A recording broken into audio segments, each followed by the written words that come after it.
ప్రముఖ నటుడు రాజీవ్ కనకాల ప్రస్తుతం సినిమాలు, వెబ్ సిరీస్లలో నటిస్తూ ఎంతో బిజీగా ఉన్నారు. త్వరలోనే ఈయన నటించిన హోమ్ టౌన్ అనే సిరీస్ ప్రేక్షకుల ముందుకు రాబోతున్న నేపథ్యంలో పెద్ద ఎత్తున ప్రమోషన్ కార్యక్రమాలలో పాల్గొంటున్నారు.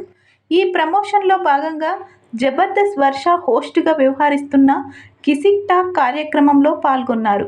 ఈ కార్యక్రమంలో భాగంగా ఈయన సుమ గురించి, అలాగే తమ విడాకుల గురించి చేసిన వ్యాఖ్యలు వైరల్ అవుతున్నాయి.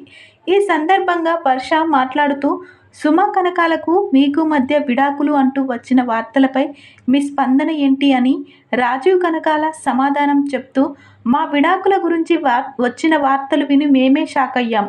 ఇక మా పిల్లలు వచ్చి మమ్మల్ని ఏకంగా నిలదీశారు. అలా పిల్లలు నిలదీయడంతో ఏం సమాధానం చెప్పాలో మాకు తెలియలేదని రాజీవ్ కనకాల వెల్లడించారు. ప్రస్తుతం ఈ వ్యాఖ్యలు ఎంతో వైరల్ అవుతున్నాయి. అయినా మేము ఎందుకు విడాకులు తీసుకొని విడిపోతాము అంటూ విడాకులపై క్లారిటీ ఇచ్చారు. ఇక సుమతో గొడవ పడినప్పుడు ఎవరు ముందు మాట్లాడతారు అనే విషయం గురించి కూడా ఈమె ప్రశ్నించారు.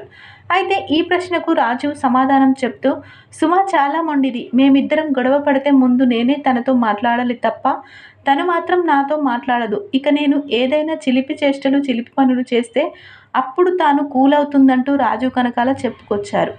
ఈ కార్యక్రమంలో ఎన్టీఆర్ గురించి కూడా తెలిపారు. ఎన్టీఆర్ ఎంతో అద్భుతంగా వంటలు చేస్తారనే సంగతి మనకు తెలిసిందే.